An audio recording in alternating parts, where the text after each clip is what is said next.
नमस्कार दोस्तों, आज हम हैं हिम्स हॉस्पिटल डेराबस्सी में। तो आइए, आज हमारे साथ है डॉक्टर अनु। तो इनसे आज हम हिम्स के बारे में बात करते हैं। तो नमस्कार डॉक्टर अनु। नमस्ते जी। डॉक्टर अनु, हम हमसे जानना चाहते हैं कि जैसे जो हिम्स हॉस्पिटल है आजकल ये किडनी पेशेंट्स के लिए एक वरदान साबित हो रहा है, तो इसके बारे में आपका क्या कहना है? इसके बारे में मैं यही कहूँगी कि हिम्स हॉस्पिटल में हम वो कर रहे हैं जो शायद पूरी दुनिया में पहली बार हो रहा है। Okay. तो यहाँ पे आयुर्वेद, होम्योपैथी, नेचुरोपैथी इन सबको मिला के और जो डाइट है, जो DIP डाइट है डॉक्टर विश्वरूप की, उसको जो वो प्रोटोकॉल एक डेवलप किया गया जिससे कि किडनी के पेशेंट्स जो हैं वो जो डायलिसिस पर हैं उनके लिए भी, जो डायलिसिस पर नहीं है उनके लिए भी, दोनों के लिए ही वो परिस्थितियां जो है नज़र आने शुरू हुई हैं जिनमें ये उम्मीद जागी है कि बिना ट्रांसप्लांट के, बिना डायलिसिस के, बिना किसी सर्जरीज के और बिना मेडिकेशन के जो है हम सही हो सकते हैं और जो है एक स्वस्थ जीवन हम जी सकते हैं, वापस पहले जैसे नॉर्मल लाइफ हम जी सकते हैं। इसीलिए मुझे लगता है कि क्योंकि this is first of its kind जहाँ पर ये सब स्टार्ट हुआ और धीरे धीरे करके जो है लोगों में ये मैसेज जा रहा है। जो लोग यहाँ से जाते हैं वो जाके शेयर करते हैं, क्योंकि ये जो कुछ हम यहाँ पे कर रहे हैं वो बहुत सिंपल है, उसको घर पे फॉलो करना बहुत आसान है।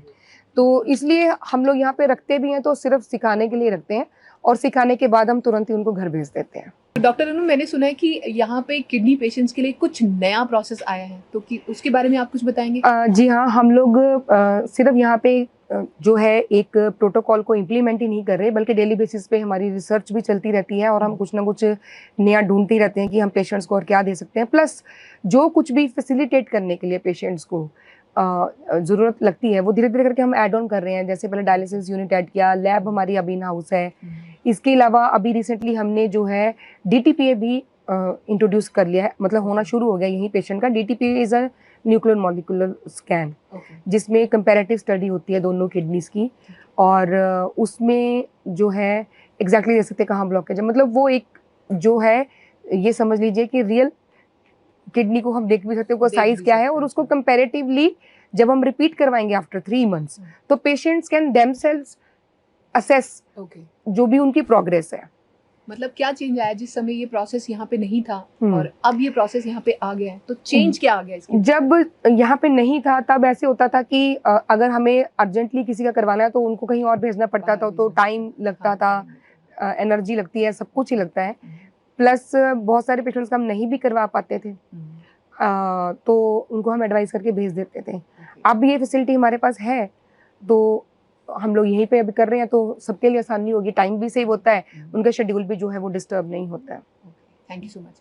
इसके अलावा मैंने सुना है मैम कि लोग जो है आजकल क्या सोच रहे हैं कि जैसे हिम्स हॉस्पिटल है ऐसे उनके अपने शहर में भी ऐसी कोई ब्रांच खुलनी चाहिए। तो लोग सोच रहे हैं कि हम लोग अपने शहर में भी एक ब्रांच खोलें, तो इसके बारे में आपका क्या कहना है? जी हाँ, ये मैं क्वेश्चन सुनते सुनते ही मुझे अलग अलग शहरों के नाम याद आ रहे हैं, क्योंकि और पेशेंट्स की शक्लें भी याद आती हैं जो लोग सामने से। कल भी एक पेशेंट आंध्र प्रदेश से आए हुए थे, तो वो भी बोल कर गए हैं। तो हर कोई ही चाहता है कि उसके आसपास ही वो फैसिलिटी हो, लेकिन लोग 1000 किलोमीटर्स 2000 किलोमीटर्स ट्रैवल करके आ रहे हैं। तो we are working on this और इस पर बहुत जल्दी ही ये हिम्स फैमिली एकदम से बहुत बड़ी होने वाली है। तो आपको लगता है कि हिम्स अभी अपनी और ब्रांचेस लेकर आने वाला है? जी हाँ, अभी लखनऊ में है, लुधियाना में है, अमृतसर में है, जयपुर में है, जोधपुर में है जो फंक्शनल है। लखनऊ में भी यहाँ जैसा 100 बेडेड हॉस्पिटल ही है। इसके अलावा पटना में भी अभी है और भी बहुत सारी जगह हैं, शायद मैं सारे नाम भी रिकॉल नहीं कर पाऊँगी। मुंबई में भी है। तो जो है छोटे बड़े मिला करके तकरीबन I think very soon we will be in every state.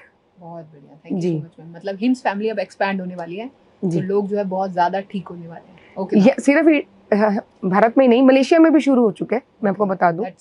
Yes, और वियतनाम में, स्विट्जरलैंड में, सारी जगह जो है हमें ऑफर्स डेली आते हैं, लेकिन वही बात है कि जितनी चीज़ को जस्टिफाई किया जा सके उतना ही काम अभी हम करेंगे। तो लेकिन we are looking forward to this कि we should be global very soon. Okay doctor Anu, हमारे दर्शक ये जानना चाहेंगे कि हिम्स में ऐसी क्या चीज़ है या ये हिम्स में कैसा क्या अलग है जो इसको बाकी हॉस्पिटल से अलग बनाता है? एक्चुअली अगर हम देखें ध्यान से तो ये हॉस्पिटल जैसा हॉस्पिटल ही नहीं है, यही इसकी यूनिक बात है। वो मैं बिल्कुल देख पा रही हूँ यहाँ के माहौल से। जी, तो यहाँ पे जब पेशेंट्स हमारे पास आते हैं तो हिम्स की जो फैमिली है उनका ही वो एक एक्सटेंडेड पार्ट होते हैं। तो जो 7 डेज या 10 डेज 12 डेज पेशेंट हमारे पास रहता है, तो उस दिन इतने दिनों में वो सुबह से लेकर शाम तक स्टाफ के साथ अलग अलग तरह की एक्टिविटीज ही सीखता है, लाइफस्टाइल सीखता है। कोई ये नहीं है कि वो पेशेंट्स की तरह बेड पे पड़ा रहता है और उसको हम लोग कुछ इन्फ्यूजन्स दे रहे हैं या कुछ इंजेक्शंस दे रहे हैं, ऐसा नहीं है। तो इसके अलावा जो यहाँ पे हम अलग बातें करते हैं वो ये है कि जो हमारा एक कॉन्फ्रेंस हॉल है हॉस्पिटल का, उसमें डेली 3 बजे से 4 बजे तक एक क्लास रहती है सोनिया जी। उसमें हम लोग अलग अलग टॉपिक्स पे पेशेंट्स को जो है इंटरेक्टिव सेशन करते हैं, उनके क्वेरीज भी लेते हैं और उनको एडुकेट करते हैं। क्योंकि ये सिस्टम जो हम यहाँ कर रहे हैं ये अपने आप एक नया है। जब वो यहाँ से बाहर जाएंगे तो कहीं से उनको उनके क्वेश्चंस का आंसर मिलना मुश्किल है। इसलिए हम लोग ये कोशिश करते हैं कि उस सेशन में हर थेरेपी के बारे में, डाइट के बारे में, उनको बनाना कैसे है, जो भी नेचुरोपैथी का जो यहाँ पे हो रहा है या पंचकर्म हम उनको दे रहे हैं, इसके अलावा जनरल लाइफस्टाइल कैसा होना चाहिए, और प्लस एक प्रोटोकॉल ऑफ इमरजेंसी मेडिसिन है, पोएम, तो वो भी हम उनको सिखा के भेजते हैं सो दैट कहीं पे जाकर भी उनको कोई दिक्कत नहीं आई, कोई मेडिसिन के लिए उनको इधर उधर कहीं भागना ना पड़े। तो I think these things make us unique. तो बहुत बढ़िया, क्योंकि मैं इनकी बात सुन के मुझे भी ये लगता है कि हिम्स को जो चीज़ अलग बना रही है वो यही है। मैंने कभी नहीं सुना कि किसी भी हॉस्पिटल में ऐसे कोई इंटरेक्टिव सेशन होते हैं जिसमें पेशेंट्स को ना सिर्फ डाइट के बारे में और यहाँ पे कौन सी थेरेपीज की जाती हैं उनकी जानकारी दी जाती है। इसके अलावा डॉक्टर अनु, मैं जानना चाहूँगी कि किडनी पेशेंट्स को ठीक करने के लिए आप कौन सी थेरेपीज का इस्तेमाल करते हैं? यहाँ पे जो ग्रैड प्रोटोकॉल है that is gravitational resistance and diet. तो इसमें मेजर जो है एक तो हॉट वाटर इमर्शन है जो एक टब वाली थेरेपी है। तो उस टब में पेशेंट 40 डिग्री सेंटीग्रेड पर यहाँ गर्दन तक या जितना भी उसको एडवाइजेबल होता है उतने लेवल तक वो उसमें बैठते हैं 1 से 2 घंटे तक। इसके अलावा जो दूसरी थेरेपी है वो है हेड डाउन टिल्ट, उसमें एक टिल्टेड बेड होता है, उस पर भी 1 से 2 घंटे तक पेशेंट को लेटना होता है, वहाँ हम ग्रेविटी का इस्तेमाल करते हैं। इसके अलावा डाइट है।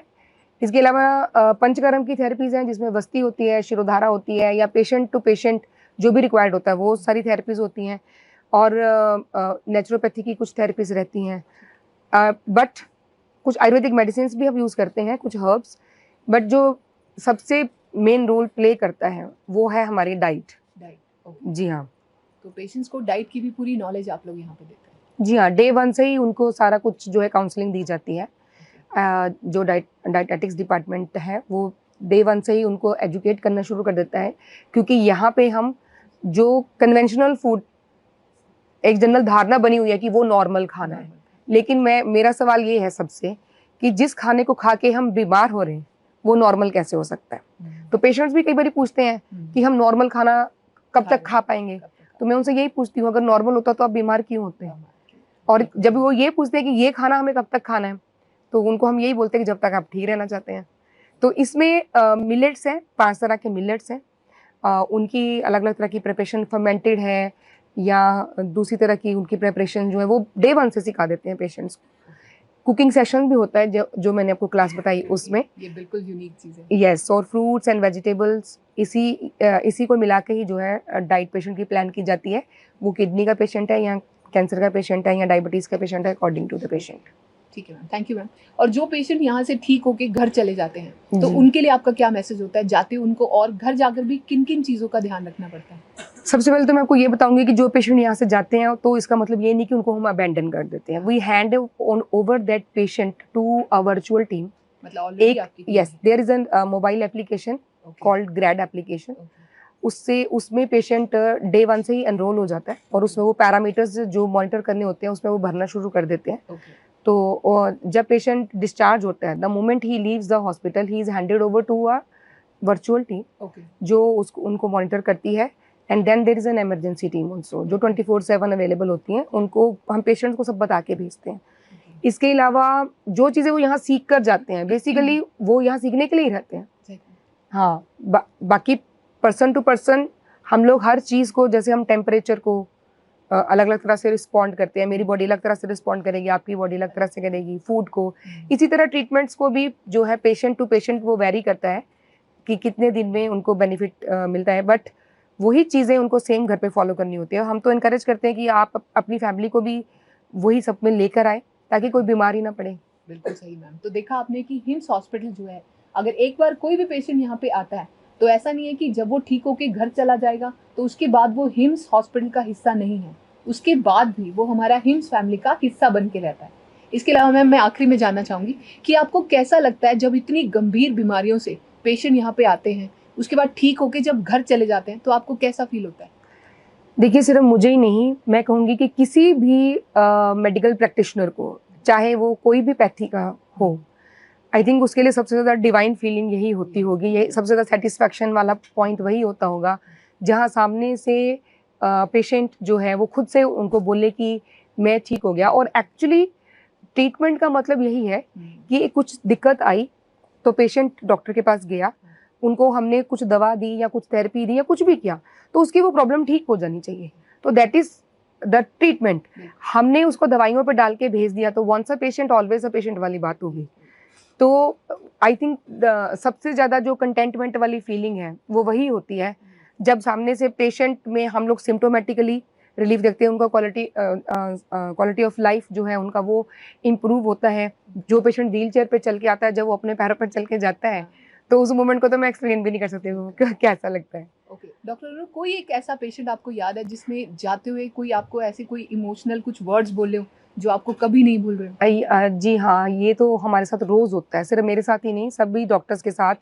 पेशेंट्स जो इतने ज़्यादा इमोशनली अटैच्ड हो जाते हैं कई बारी, और मतलब ऐसा भी होता है कि जब बीच में से उनको कोई रिलेटिव उनके मिलने आ रहे हैं तो वो अपने वहाँ की यूनिक चीज़ मंगवाते हैं। ओके जी हाँ, सिर्फ मेरे लिए नहीं, जो और भी सारी डॉक्टर्स की टीम हमारे यहाँ काम कर रही है उनके लिए भी, और ये एक डेली बेसिस पे होने वाली बात है।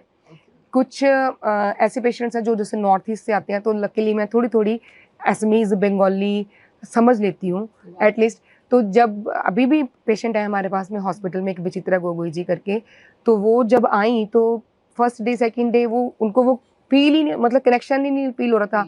व्हेन आई मेट हर तो मैंने जस्ट 2 ही वर्ड्स उसके साथ असमीज़ के बोले, तो उसी मोमेंट पर वो जो स्माइल थी वो अभी आज तक भी इंटैक्ट है।